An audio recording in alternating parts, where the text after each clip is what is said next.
Dua. Jadi pada hari ini kita dari Bacaleg PNA dari Banda Aceh sudah dinyatakan lolos dan diterima berkasnya sebagai Bacaleg. Mudah-mudahan intinya nanti kesimpulannya lolos sebagai caleg. Kalau memang harus ada perubahan-perbaikan, insya Allah tim kita yang ada saat ini cukup mampu untuk melewati masa genting. Berhubung yang sudah ini pun sudah genting. Ada yang mungkin seperti Bapak sampai overtime, waktu sampai jam 2.30 malam.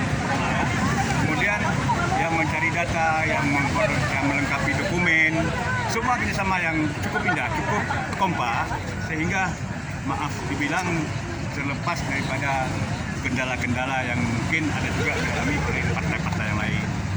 Jadi mudah-mudahan pada hari ini dengan rasa bangga dan bahagia kami telah melalui tahapan yang memang prima, tahapan yang memang diprioritaskan, yaitu pendaftaran Bacaleg.